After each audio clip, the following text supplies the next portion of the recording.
Hello students, 12th standard, subject commerce, unit 2, chapter 6, topic participants in money market and money market instruments. So இதை பற்றி நம்ம brief-ஆ இந்த வீடியோவில் பார்க்க போகிறோம். In our previous video we had discussed about money market versus capital market. So இதுக்கு ரெண்டுக்கும் இடையில இருக்கக்கூடிய அந்த difference நம்ம என்னன்னு சொல்லிட்டு நம்ம clean-ஆ டிஸ்கஸ் பண்ணோம் இல்லையா. So now we are going to discuss about participants in money market. இதை பற்றி நம்ம brief-ஆ இந்த வீடியோவில் பார்க்கலாம். Participants in money market, there are many participants operating in the money market. So நிறைய participants இருக்கிறாங்க இந்த money marketல. So money market அப்படின்னு சொன்னாவே என்னன்னு சொல்லி உங்களுக்கு தெரியும் இல்லையா. இப்போ சொல்லுங்க, நீங்களே சொல்லி பாருங்க. money marketனா என்ன? ஷார்ட் டேர்ம் பேசிஸில். ஸோ ஷார்ட் டேர்ம் அப்படிங்கிறது என்னது? மணி மார்க்கெட் அப்படின்னு தெரிஞ்சுக்கலாம். The participants deal with the money market instruments like treasury bills, commercial papers. So இது எல்லாமே சேர்ந்து தான் என்னது? மணி மார்க்கெட் இன்ஸ்ட்ருமெண்ட்ஸ் அப்படின்னு சொல்லுவோம். ஸோ இந்த இன்ஸ்ட்ருமெண்ட்ஸ் லைக் என்னென்னலாம் இருக்குது? ட்ரெஷரி பில்ஸ் ஆகட்டும், கமர்ஷியல் பில்ஸ் ஆகட்டும், கமர்ஷியல் பேப்பர்ஸ் ஆகட்டும். இதை பற்றிலாம் நம்ம சின்ன ஸ்மால் மைன்யூட் நோட்ஸ் நமக்கு முன்னாடியே உங்களுக்கு கொடுத்துருக்கேன் இல்லையா.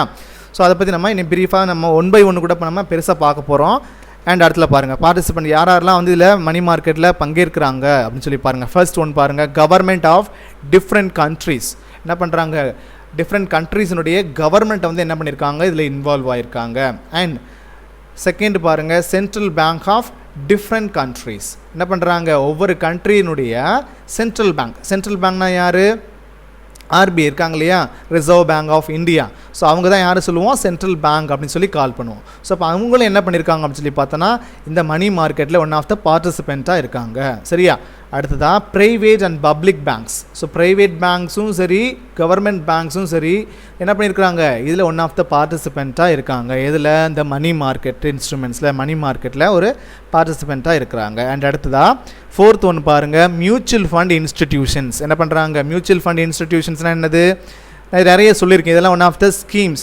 ஸோ இது ஒரு மியூச்சுவல் ஃபண்ட் அப்படிங்கிறது என்னது? One of the investment schemes. இது ஒரு இன்ஸ்டிடியூஷன்ஸாக நிறைய என்ன பண்ணுறாங்க? இதில் பண்ணுறாங்க. இதில் மெனி மோர் இன்வெஸ்ட்மெண்ட் ஸ்கீம்ஸும் இருக்குது. இதில் மேஜர் ஒன்றா என்னது? Mutual fund institutions. அண்ட் அடுத்ததாக fifth one, insurance companies. So insurance கம்பெனிஸும் என்ன பண்ணுறாங்க? ஒன் ஆஃப் த பார்ட்டிசிபெண்ட்டாக இருக்காங்க. யார் இதில் பார்த்தோன்னா மணி மார்க்கெட்டில். அண்ட் சிக்ஸ்த் ஒன் பாருங்கள், நான் பேங்கிங் ஃபினான்ஷியல் இன்ஸ்டிடியூஷன்ஸ். நான் பேங்கிங் ஃபினான்ஷியல் இன்ஸ்டிடியூஷன் என்னது?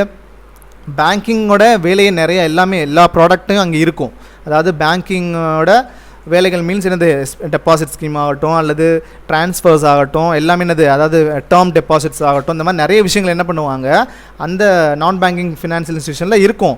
பட் என்னவா இருக்காது அப்படின்னு சொன்னால், நான் ஆர்பிஐனுடைய ரூல்ஸுக்கு கட்டுப்பட்டு அல்லது அவங்ககிட்டேருந்து ரெஜிஸ்டர் பண்ணி என்ன ஆகாது? இந்த ஃபார்ம் வந்து நடக்காது. ஸோ அதை தான் நம்ம சொல்லுவோம் நான் பேங்கிங் ஃபினான்ஷியல் இன்ஸ்டிடியூஷன். அதே மாதிரி அடுத்த செவன்த்து பாருங்கள், RBI and SBI, reserve bank of India and state bank of India. இவங்க ரெண்டு பேருமே கூட யார் இருக்காங்க அப்படின்னு சொல்லி பார்த்தா இந்த மணி மார்க்கெட்டில் ஒன் ஆஃப் பார்ட்டிசிபெண்ட்டாக இருக்காங்க. அண்ட் எய்த் ஒன், கமர்ஷியல் பேங்க்ஸ்னால் நமக்கு தெரியும் ஆல்ரெடி, நார்மலாக நம்ம பார்க்கக்கூடிய எல்லா பேங்க்ஸும். ஸோ எல்லாமே என்ன பண்ணுறாங்க? இந்த மணி மார்க்கெட்டில் ஒன் ஆஃப் த பார்ட்டிசிபெண்ட்டாக இருக்காங்க. அண்ட் ஸ்டேட் கவர்மெண்ட்ஸும் கூட அண்ட் பப்ளிக்ஸ், ஜென்ரல் பப்ளிக்ஸும் என்ன பண்ணுறாங்க? ஒன் ஆஃப் த பார்ட்டிசிபெண்ட்டாக இருக்கலாம். இதில் இந்த மணி மார்க்கெட் இன்ஸ்ட்ருமெண்ட்டில். ஸோ இப்போ கமர்ஷியல் பில்ஸ் ஆகட்டும், ட்ரெஷரி பில்ஸ்லேயே ஆகட்டும், என்ன பண்ணலாம்? அவங்க ஜென்ரல் பப்ளிக் கூட என்ன பண்ண முடியும்? ஒவ்வொரு இண்டிவிஜுவலும் இன்வெஸ்ட்மெண்ட் பண்ண முடியும். ஆனால் பட் என்ன பண்ண முடியும்னா இதில் அதிகப்படியான அமௌண்ட் என்ன பண்ணுவாங்க? இதில் இன்வெஸ்ட்மெண்ட் பண்ணுவாங்க. லைக் ஃபார் எக்ஸாம்பிள் பார்த்தோன்னா above 1 lakh and 25 lakhs இந்த மாதிரிலாம். சரியா? இந்த மாதிரி பெரிய அமௌண்ட்லாம் என்ன பண்ணுவாங்க? இந்த மாதிரியான ஷார்ட் டேர்ம் ஃபினான்ஷியல் இன்ஸ்ட்ருமெண்ட்ஸில் என்ன பண்ணுவாங்க? இன்வெஸ்ட்மெண்ட் பண்ணுவாங்க. சரியா? அதே மாதிரி ஸ்டேட் கவர்மெண்ட்ஸும் கூட என்ன பண்ணுறாங்க? இந்த மாதிரியான இன்ஸ்ட்ருமெண்ட்ஸில் இன்வெஸ்ட்மெண்ட் பண்ணுறாங்க. இங்கே இந்த மணி மார்க்கெட்டில். ஸோ இப்போது எல்லாருமே என்ன பண்ணுறாங்க? இந்த மணி மார்க்கெட்டில் ஒன் ஆஃப் த பார்ட்டிசிபெண்ட்டாக செயல்படுறாங்க. ஸோ இதுதான் நமக்கு இந்த இதில் சொல்லியிருக்காங்க. அண்ட் அடுத்ததான், ஸோ பிஃபோர் ஸ்லைடில் என்ன பார்த்தோன்னா மணி மார்க்கெட்டில் யாரெல்லாம் பார்ட்டிசிபெண்ட்டாக இருக்காங்க அப்படின்னு சொல்லி பார்த்தோம். இந்த ஸ்லைடில் பாருங்கள், மணி மார்க்கெட் இன்ஸ்ட்ருமெண்ட்ஸ்லாம் என்னென்ன. ஸோ மணி மார்க்கெட்டில் என்னென்ன இன்ஸ்ட்ருமெண்ட்ஸ்லாம் நம்ம ஃபாலோ பண்ணிகிட்ருக்கோம், அதில் என்னென்ன இன்ஸ்ட்ருமெண்ட்ஸை பையிங் அண்ட் செல்லிங் ஆக்டிவிட்டீஸ்க்கு உட்படுத்திகிட்ருக்கோம் அப்படிங்கிறத நம்ம என்ன பண்ண போகிறோம்? 1 by 1 பார்க்கலாம். There are many kinds of instruments available in money market. என்ன பண்ணுறாங்க? நிறைய கைண்ட்ஸ் ஆஃப் இன்ஸ்ட்ருமெண்ட்ஸ் இருக்குது இந்த மணி மார்க்கெட்டில். சரியா? அது எப்படிலாம் யாரெல்லாம் எப்படி பயன்படுத்துகிறாங்கிறத நம்ம ப்ரீஃப் அடுத்தடுத்த செக்மெண்ட்ஸில் பார்க்கலாம். அண்ட் அடுத்து பாருங்கள், till in India 1986 only a few instrument were available. என்ன பண்ணுறாங்க? 1986 என்ன பண்ணுறாங்க?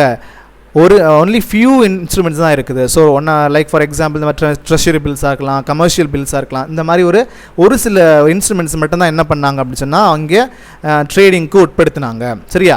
அப்போது 1986 அப்படிங்கிறது என்னது ரொம்ப ரொம்ப இம்பார்ட்டண்ட்டாக இருக்குது. இந்தியாவில் ஃபியூ இன்ஸ்ட்ருமெண்ட்ஸ் மட்டுமே இருந்த காலம் எது அப்படின்னு சொல்லிக்கிற மாதிரி ஒரு கொஷின் ஒன் வேர்டில் கேட்கலாம். அப்போ அந்த இயரை வந்து என்ன பண்ணுங்கள், குறித்து வச்சுக்கோங்க, ஒன் வேர்டுக்கு யூஸ்ஃபுல்லாக இருக்கும். And only a few instruments were available, they were as follows. அந்த டைமில் இருந்த ஒரு சில விஷயங்கள் மட்டும் என்ன பண்ணலாம் பார்க்கலாம். Treasury bills in the treasury market. So treasury bill வந்து என்ன எங்கே கிடைக்குது அப்படின்னு சொல்லி பார்த்தோன்னா ட்ரெஷரி மார்க்கெட்டில். ஸோ ட்ரெஷரி மார்க்கெட்டில் என்ன பண்ணுவாங்க, இந்த ஸோ அடுத்ததாக பாருங்கள் second one, money at call and short notice in the call loan markets. என்ன பண்ணுறாங்க, நம்ம முதல்ல பார்த்தோம் இல்லையா அந்த கால் மணி மார்க்கெட் இந்த மாதிரிலாம் பார்த்தோம்ல. ஸோ சேமஸ் அதே மாதிரி தான் இதுவும். ஸோ ட்ரெஷரி பில்ஸ் அப்படின்னு சொன்னால் இது ஒரு கவர்மெண்ட்டினுடைய ஒரு இன்ஸ்ட்ருமெண்ட். சரியா? ட்ரெஷரி பில் அப்படிங்கிறது என்னது, கவர்மெண்ட்டு தான் என்ன பண்ணுவாங்க, இந்த இன்ஸ்ட்ருமெண்ட்டை வெளியிடுவாங்க. ஸோ எதுக்காக, சம் மானிட்டரி ஃபெசிலிட்டிக்காக. ஸோ மானிட்டரி ஃபெசிலிட்டி மீன்ஸ் ஃபண்டை வந்து கலெக்ட் பண்ணணும். சரி, அதுக்காக வேண்டி என்ன பண்ணுவாங்க, அந்த ட்ரெஷரி பில்லை இஷ்யூ பண்ணுவாங்க. And money at call and short notice, இதெல்லாம் எதுக்காக சார் அப்படி பண்ணுறாங்கன்னா அந்த கால் லோன் மார்க்கெட். இதெல்லாம் என்னென்னா கால் மணி மார்க்கெட் சொல்லிட்டு நம்ம முன்னாடி நம்ம ஒரு சாப்டரில் பார்த்தோம் ஒரு வீடியோவில். ஸோ அதை என்ன பண்ணியிருப்பாங்க, அதிலலாம் பார்த்தீங்கன்னா ஒரு நிறைய 3 months ஸோ இந்த மாதிரிலாம் டைம் ப்ரொவைட் பண்ணியிருப்போம். ஸோ அப்போ மணி அட் கால் அப்படின்னு சொன்னால் என்ன அப்படின்னு சொல்லி பார்த்தோன்னா 1 day only. So money at கால்னால் அதுக்கு என்ன மீனிங்னா 1 day only அப்படின்னு சொல்லி சொல்கிறோம். ஒரு நாளைக்கு மட்டும் என்ன பண்ணுறோம், ஒரு ஹெட் பேங்க்லேருந்தோ ஒரு பிரான்ச் பேங்க்கு சப்ளை பண்ணுறது, மணி ஃபண்ட் சப்ளை பண்ணுறது அல்லது ரிசீவ் பண்ணுறது. 1 dayக்குள்ளே அந்த டிரான்சாக்ஷன் என்ன ஆகிடும், முடிஞ்சிடும். சரியா? அதே மாதிரி ஷார்ட் நோட்டீஸ் அப்படின்னு சொல்லி சொன்னால் 2 days to 14 daysக்குள்ளே என்ன ஆகிடும், அந்த ஷார்ட் நோட்டீஸ் அந்த ஒரு அரேஞ்ச்மெண்ட்ஸ் வந்து என்ன முடிஞ்சிடும். ஸோ இது என்னென்னா கால அளவு ஏன் கொடுக்குறேன் இந்த 2 to 14 அப்படிங்கிற மாதிரிலாம் அப்படின்னு சொன்னால் அந்த ஷார்ட் நோட்டீஸ்னால் என்னது, இந்த 14 நாட்களுக்குள்ளே என்ன பண்ணுறாங்க, இங்கே நடக்கக்கூடிய அந்த டிரான்சாக்ஷனை முடிச்சிருக்கணும். இப்போ நான் முன்னாடி சொன்னேன் இல்லையா, பேங்க் டு பேங்க் அமௌண்ட் எங்கே தேவை இருக்கோ, அதிகப்படியான அமௌண்ட் எங்கே இருக்கோ அங்கேருந்து தேவைப்படக்கூடிய பேங்க் என்ன பண்ணுறாங்க, அமௌண்ட்டு ட்ரான்ஸ்ஃபர் பண்ணுறாங்க. அந்த ட்ரான்ஸ்ஃபர் பண்ண அமௌண்ட்டை என்ன பண்ணணும், எத்தனை நாட்களுக்குள்ளே திருப்பி செலுத்துகிறோம் அப்படிங்கிறத பேஸ் பண்ணி என்ன பண்ணுறாங்க, ஒவ்வொரு நேம் வச்சு என்ன பண்ணுறாங்க, அதை கால் பண்ணுறாங்க. ஸோ மணி அட் கால் அப்படின்னு சொன்னால் 1 day நடக்கக்கூடிய டிரான்சாக்ஷன், ஒரே நாளில் அமௌண்ட்டை கொடுத்து வாங்கிடுவாங்க. ஸோ அதே மாதிரி ஷார்ட் நோட்டீஸ் அப்படின்னு சொன்னால் 1 day to 14 days. சரியா? அடுத்ததாக 2 days to 14 days, 2லேருந்து 14 நாட்களுக்குள்ளே அந்த டிரான்சாக்ஷன் முடிஞ்சிருக்கணும், அமௌண்ட்டு கெட் பேக் பண்ணியிருக்கணும். சரியா? அடுத்ததாக கால் லோன் மார்க்கெட். ஸோ இந்த மாதிரி தான் என்ன பண்ணுறாங்க நிறையா, இது ஒரு லைக் ஃபேக்ட்ரிங் சர்வீஸ் மாதிரி.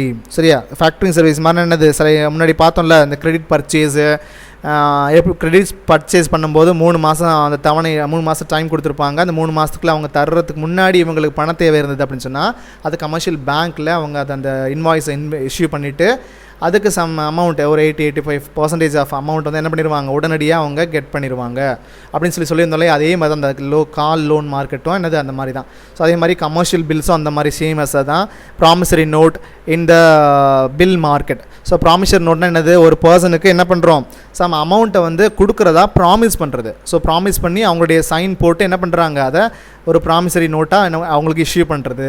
ஸோ அந்த மாதிரி தான். ஸோ கமர்ஷியல் பில் அப்படின்னு சொன்னாலும் என்னது, இந்த ஃபேக்ட்ரிங் சர்வீஸ் மாதிரி தான். எப்படி நம்ம ஃபேக்ட்ரிங் சர்வீஸில் வந்து ஒரு கிரெடிட் பர்ச்சேஸ் பண்ணும்போது அவங்களுக்கு ஒரு ஆத்தென்டிக் எவிடன்ஸாக நம்ம கொடுக்குறோமோ, ஸோ அதே மாதிரி தான் என்ன பண்ணுறோம் இந்த கமர்ஷியல் பில்லும். ஸோ அதே மாதிரி பில் மார்க்கெட். ஸோ இந்த பில் மார்க்கெட் அப்படின்னு சொல்லி சொன்னாலும் அதுவும் ஒரு ஒன் ஆஃப் த இன்ஸ்ட்ருமெண்ட் தான். ஸோ இது எல்லாமே என்ன பண்ணுறாங்க, இஷ்யூ பண்ணுறாங்க. அண்ட் அடுத்ததாக பாருங்கள் commercial bills and promissory notes அப்படின்னு சொல்லி சொல்கிறாங்க. அடுத்ததா now in addition to the above the following new instruments come into existence. என்ன பண்ணுறாங்க 1986 பிறகு நிறைய நியூ இன்ஸ்ட்ருமெண்ட்ஸும் என்ன பண்ணியிருக்காங்க இந்த மணி மார்க்கெட்டில் கொண்டு வந்திருக்கிறாங்க. ஸோ அதெல்லாம் என்னென்னு பார்க்கலாம். Commercial papers, certificate of deposits, inter bank participation certificates and repo instruments. So இந்த மாதிரி 4 விதமான நியூ இன்ஸ்ட்ருமெண்ட்ஸ் கொண்டு வந்திருக்காங்க. ஸோ அது மட்டும் இல்லாமல் இது இப்படி கொண்டு வரதுனால தான் என்ன பண்ணுறோம், இது நெகோஷியபிள் இன்ஸ்ட்ருமெண்ட் அப்படின்னு சொல்லிட்டு இன்னொரு விதமாகவும் கால் பண்ணுறோம். இதை இந்த மணி மார்க்கெட்டை இருக்கக்கூடிய அந்த இன்ஸ்ட்ருமெண்ட்டை எப்படி சொல்கிறோம், நெகோஷியபிள் இன்ஸ்ட்ருமெண்ட், மாற்றத்தக்க ஒரு ஆவணம். ஸோ அதே மாதிரி எல்லாமே ஃப்ளெக்சிபிளாக இருக்குங்க, என்ன வித அவங்களுக்கு தேவை தகுந்த மாதிரி என்ன பண்ணுவாங்க அந்த இன்வெஸ்ட்மெண்ட் இன்ஸ்ட்ருமெண்ட்ஸை கொண்டு வருவாங்க. சரியா? அண்ட் அடுத்ததாக பாருங்கள். ஸோ கமர்ஷியல் பேப்பர்ஸ் அப்படின்னு சொன்னால் என்னதுன்னா பேங்க்ஸுக்கிட்டேருந்து நம்ம என்ன பண்ணுறோம், லோனை கெட் பண்ணுறதுக்காக ஒரு இஷ்யூ பண்ணுறது தான் என்னது இந்த கமர்ஷியல் பேப்பர். ஸோ அப்படிங்கிறது அடுத்ததாக சர்டிஃபிகேட் ஆஃப் டெபாசிட்ஸ் அப்படின்னு சொன்னால் அந்த டெபாசிட்ஸ் அப்படிங்கிறது இது வந்து அதிகமாகப்படியாக நம்ம நாடுகளில் ஃபாலோ பண்ணுறதில்ல, இதுக்கு பதிலாக டேர்ம் டெபாசிட்ஸ் ஃபாலோ பண்ணுறோன்னு சொல்லிட்டு முன்னாடியே சொல்லியிருக்கேன் இல்லையா. ஸோ அதே மாதிரி இன்டர் பேங்க் பார்ட்டிசிபேஷன் சர்டிஃபிகேட் அப்படின்னு சொன்னால் முதல்ல நான் சொல்லியிருக்கேன் அதே தான். லைக் முதல்ல சொன்னேன் இல்லையா 1 days only and 14 days and 30 days. So இந்த மாதிரிலாம் நிறைய டைம் டியூரேஷன் இருக்கு இல்லையா.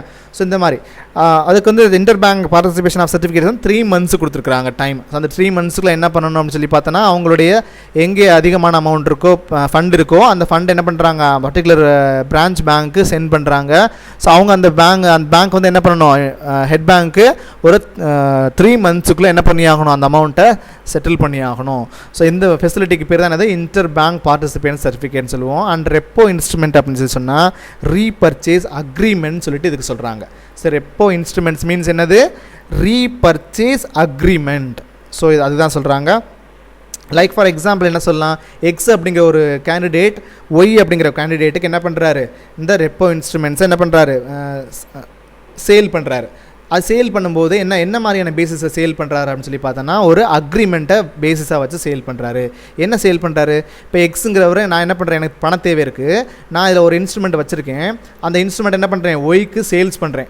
பட் எனக்கு எப்போ பண தேவை இருக்கோ அப்போ நான் என்ன பண்ணுறேன் அந்த பர்டிகுலர் இன்ஸ்ட்ருமெண்ட்டை ஒய் அப்படிங்கிறவங்ககிட்டேருந்து நான் என்ன பண்ணுவேன் ரீபர்ச்சேஸ் பண்ணிப்பேன். அப்படிங்கிற ஒரு அக்ரிமெண்ட்டோடு தான் நம்ம என்ன பண்ணுறோம் அப்படின்னு சொன்னால் இந்த ரெப்போ இன்ஸ்ட்ருமெண்ட்ஸை நம்ம இன்வெஸ்ட்மெண்ட் பண்ணுறதாகட்டும் அதை சேல்ஸ் பண்ணுறதாகட்டும் இந்த ஆக்டிவிட்டி நடக்கிறது இப்படி தான் சரியா.